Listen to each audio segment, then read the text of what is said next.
Bismillahirrahmanirrahim. Assalamualaikum warahmatullahi wabarakatuh. Kali ini kami dari kelompok 12 ada Agnetia Resifranda, Muhammad Zidane, dan Daniel Danale. Uh, Selamat malam para penonton sekalian. Hari ini kami mempresentasikan materi yang bertema dekonstruksi mistisisme kesenian rakyat, proses sinkretisme Islam kejawen dalam fenomena reok santri.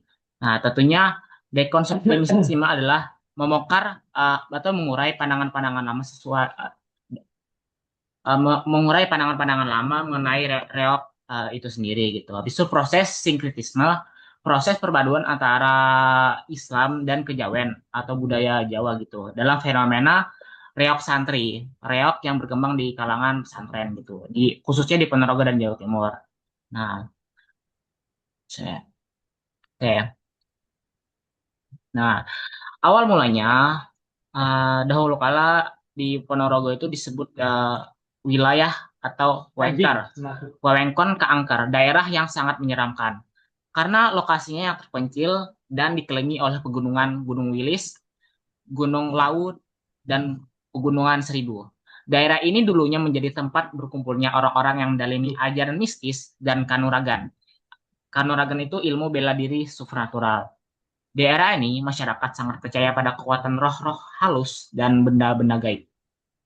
Habis itu awal mulanya, eh, pada masa akhir kejayaan Majapahit tahun 1468 hingga 1478, seorang pejabat bernama Ki Ageng Kutu Suryangalam merasa kecewa pada pemimpinan Prabu Brawijaya V.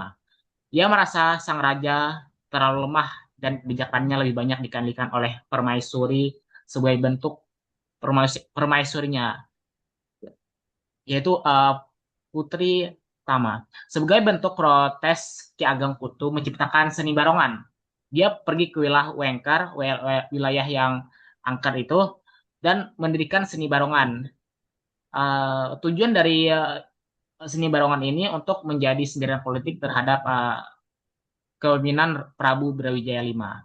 Seni barongan menjadi cikal bakal reok itu sendiri gitu.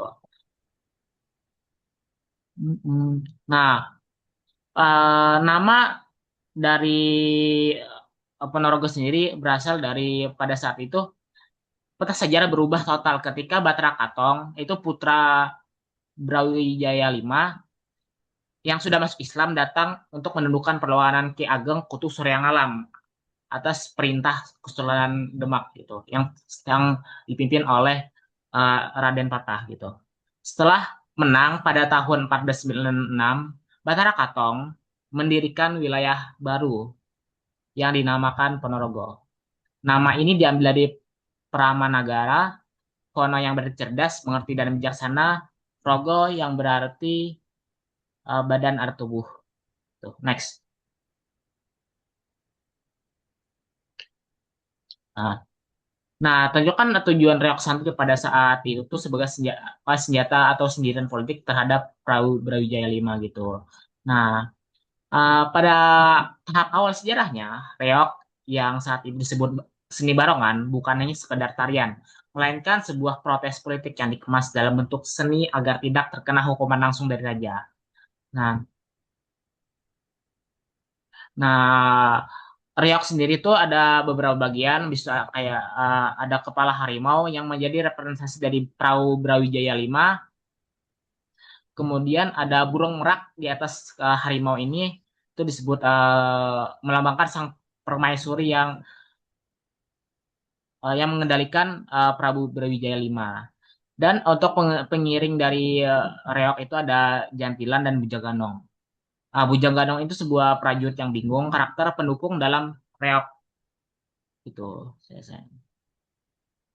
Nah, jantilan ini pasukan berkuda yang mengiringi uh, seni barongan ini gitu, reok ini.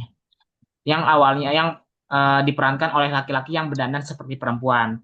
Ini adalah sindiran bagi prajurit Majapahit yang dianggap telah kehilangan kegagahannya, keberanian dan arah juangnya. Gitu. Tapi Bujang Ganong ini melambangkan pengawal yang lucu namun cerdik. Karakter ini seringkali digunakan untuk mengejek singa barong yang sebenarnya merupakan representasi dari Ki Ageng Kutu Seriang Alam gitu.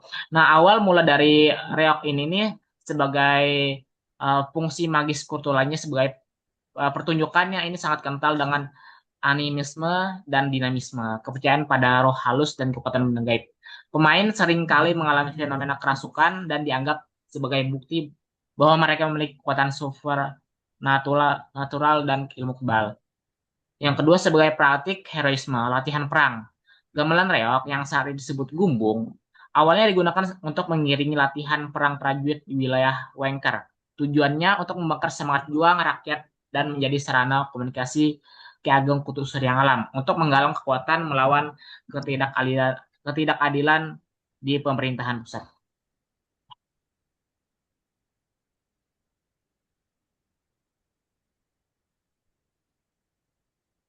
Next. Oke, giliran gue ya sekarang. Apakah suara aku didengar? Terdengar, Pak. Oke sih. Oke. Di sini saya akan menjelaskan ya tentang bentar. Ya, tentang strategi dakwah budaya yang cerdas dari awal milil ke dia. Nah, ini pertama dia memilih jalur yang luas atau jalur elastis yang dimana jalur tersebut lebih ramah terhadap budaya dan juga salah satu strategi yang menggunakan budaya yang sudah ada sebagai pintu masuk agar ajaran Islam itu lebih mudah diterima tanpa menciptakan benturan keras dalam masyarakat. Yang kedua, memasukkan nilai ketuhanan tetap dipertahankan bentuk karena terbukti sangat efektif untuk menarik perhatian banyak orang dalam waktu singkat. Namun pertunjukan dan simbolnya mulai diisi dengan nilai-nilai agama Islam. Yang ketiga, mengubah musik perang menjadi penarik massa. Perubahan fungsi yang paling besar terjadi pada musiknya di zaman kerajaan Wengker, musik mengiring reok disebut sebagai bumbung. Fungsinya saat itu adalah untuk mengiring latihan perang para prajurit agar mereka memiliki keberanian dan semangat juang yang tinggi. Oke, bisa di next ke slide selanjutnya. Di sini saya akan menjelaskan tentang dua wajah Ponorogo, Obyogan dan Tantri. Yang pertama, reok Obyogan, tradisi desa yang spontan dan mistis. Reok Obyogan adalah jenis reok yang biasanya kita temui di pedesaan dan sering dikaitkan dengan kelompok masyarakat abangan. Yang pertama, tanpa aturan baku. Yang kedua, sangat mistis dan liga kebiasaan dan setia lama. Pementasannya dilakukan di ruang terbuka seperti halaman rumah atau pertigaan jalan tanpa mengikuti aturan. Dari hal mistisnya, kelompok ini sangat bergantung pada ritual pemujaan roh, halus atau penunggu desa. Salah satu ciri khasnya adalah fenomena kerasukan. Yang ketiga, dari segi kebiasaan sosial lama, di masa lalu varian ini sering dibarengi dengan kebiasaan yang dianggap menyimpang oleh agama seperti mabuk-mabukan dan hubungan asmara sesama jenis antara warok dan gembla. Yang kedua, reok santri atau visual pakem, kesenian yang saring. Varian ini lahir di lingkungan pesantren dan mendapatkan dukungan penuh dari pemerintahan melalui standarisasi festival. Yang pertama, proses konstruksi. Kelompok ini secara sadar membongkar atau membuang unsur-unsur yang berbau klinik atau syirik agar sesuai dengan moralitas agama Islam. Yang kedua, resmi dan teratur. Pementasannya mengikuti aturan yang rapi, terencana, biasanya ditampilkan dalam acara-acara besar seperti Festival Nasional Reok. Dan yang ketiga, pergeseran tujuan dari kesaktian ke kesenian ilahi. Perubahan ini membuat reok santri memiliki tujuan yang jauh berbeda dari sekedar hiburan masyarakat. Yang pertama, membangun karakter, kedua, mediasi dakwah, dan yang ketiga, kesenian profetik.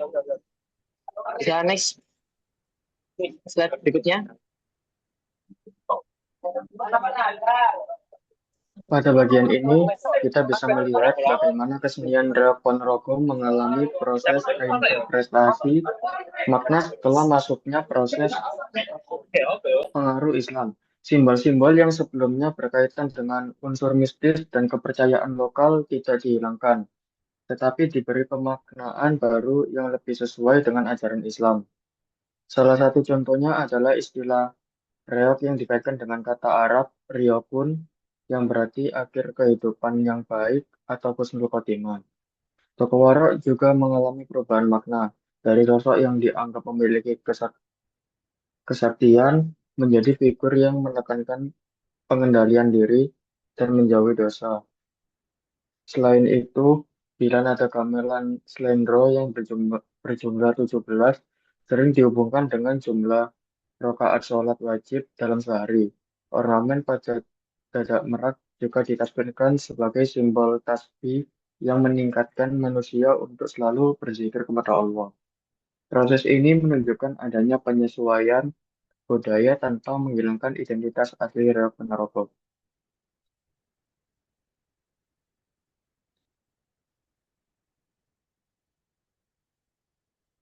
Dalam tradisi lama, warok dipercaya memperoleh kekuatan melalui laku spiritual tertentu, termasuk melalui laku termasuk menjauhi perempuan, karena itu muncul hubungan antara warok dan gemblak, yaitu remaja laki-laki yang dianggap sebagai pendamping spiritual.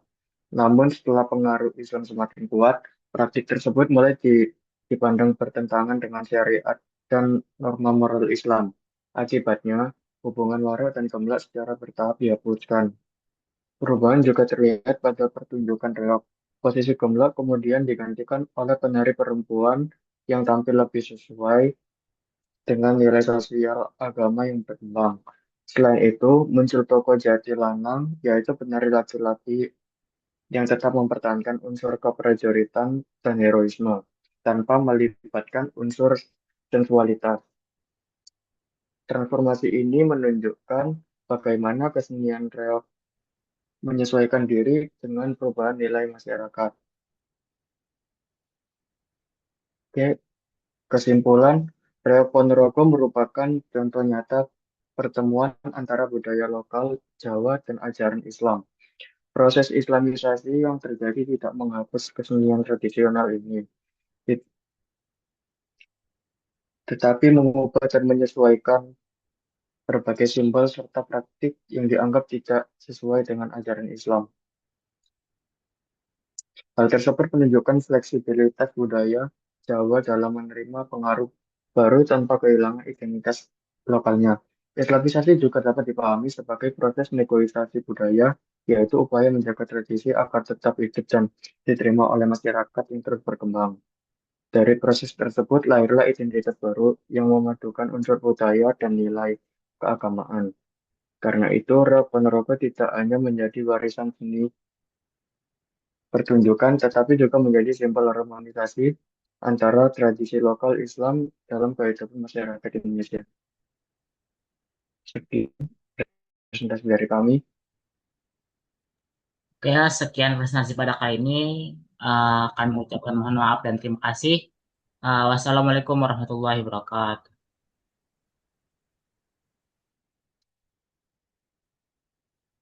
Oh, tadi kamu cek udah ada suaranya belum?